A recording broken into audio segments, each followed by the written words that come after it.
शुरू। दुनिया भर में दिनों दिन सामरिक चुनौतियां बढ़ रही है। स्टॉप। हथियारों को अधिक मारक, कारगर और रणनीतिक रूप से सक्षम बनाने की होड़ तेज हो रही है। स्टॉप। इसलिए हथियारों का बाजार लगातार विस्तृत हो रहा है। स्टॉप। बहुत सारे देश प्रतिरक्षा व्यय में बढ़ोतरी करते देखे जाते हैं। स्टॉप। अब आमने सामने के युद्ध का दौर लगभग समाप्त हो गया है। स्टॉप। हवाई और लक्षित हमले से दुश्मन को पराजित करने की कोशिश की जाती है। स्टॉप। फिर अब कोई भी युद्ध केवल दो देशों का मामला नहीं रह गया है। स्टॉप।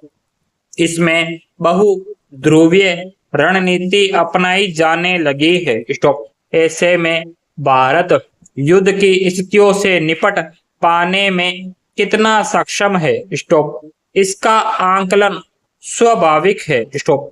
पिछले दिनों पहलगाम हमले के बाद भारत ने पाकिस्तान के आतंकी ठिकानों पर लक्षित हमले किए तो उसके नतीजों को केवल दुश्मन देश के मुकाबले अपने शौर्य प्रदर्शन तक सीमित करके नहीं देखा जा रहा है।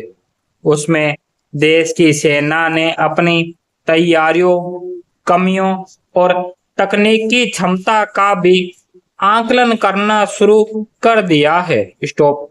इस संदर्भ में प्रमुख रक्षा अध्यक्ष ने कहा कि युद्ध का मैदान अब कृत्रिम मेगा, मशीन लर्निंग, LLM और क्वांटम तकनीक से संचालित हो रहा है। स्टॉप। हमें अपनी नीति, संगठनात्मक संस्कृति और मानव संसाधन को नए सांचे में डालना होगा। स्टॉप। हालांकि पिछले 9-10 वर्षों में भारत ने अपनी प्रतिरक्षा प्रणाली को अत्याधुनिक बनाने पर विशेष ध्यान दिया है। स्टॉप। वायुसेना को अत्याधुनिक बम वर्षक विमानों, उन्नत संचार प्रणाली युक्त, ध्वनि से कई गुना तेज गति की मिसाइलों आदि से सुसज्जित किया गया है। स्टॉप। रक्षा अनुसंधान पर विशेष बल दिया गया है। स्टॉप। स्वदेशी तकनीक से विश्व स्तरीय बम वर्षक विमान और पनडुब्बियां तैयार की जा रही है। स्टॉप। इसके बावजूद भारतीय सेना दुनिया के अत्याधुनिक हथियारों के सामने खुद को पूरी तरह सक्षम नहीं महसूस कर पाती। स्टॉप।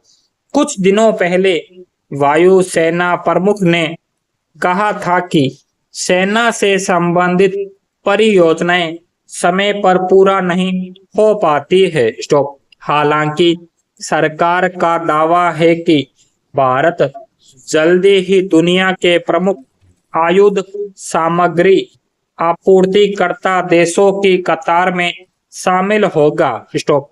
अब बहुत सारे उपकरण और साजो सामान स्वदेशी तकनीक से देश के भीतर ही तैयार कर लिए जाते हैं। स्टॉप।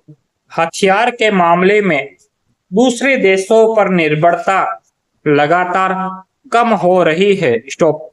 मगर जब वायुसेना प्रमुख और रक्षा अध्यक्ष संगठनात्मक ढांचे और रक्षा उपकरणों के मामले में बदलाव की बात कर रहे हैं तो निसंदेह इस पर गंभीरता से विचार करने की जरूरत है। स्टॉप। भारत बेशक कभी युद्ध के पक्ष में नहीं रहता, हमेशा शांति और सौहार्द की नीति का हिमायती रहा है, मगर पाकिस्तान और चीन की तरफ से उसे लगातार जिस तरह की चुनौतियां मिलती रहती है उसमें वह अपने पारंपरिक हथियारों के जखीरे पर भरोसा करके नहीं चल सकता। स्टॉप। पाकिस्तान के साथ संघर्ष में चीन के पाकिस्तान के पीठ पीछे खड़ा हो जाने से कड़ी चुनौती महसूस की गई। स्टॉप। इससे भारतीय सेना के लिए नए ढंग से रणनीतिक तैयारी की जरूरत रेखांकित हुई। स्टॉप। निसंदेह भारतीय सेना ने जिस तरह पाकिस्तान में आतंकी ठिकानों का लक्ष्य भेदन किया, उससे पूरी दुनिया ने माना कि भारत अत्याधुनिक सामरिक तकनीक का उपयोग करने में सक्षम है। स्टॉप। फिर भी बड़ी चुनौती चीन के साथ है, जो उन्नत हथियारों के मामले में अमेरिका, फ्रांस, जर्मनी, रूस आदि बड़े हथियार उत्पादक देशों से लगातार प्रतिस्पर्धा करता रहा है। स्टॉप। उम्मीद की जा सकती है कि सरकार सेना अधिकारियों के बयानों को गंभीरता से लेगी। Full stop.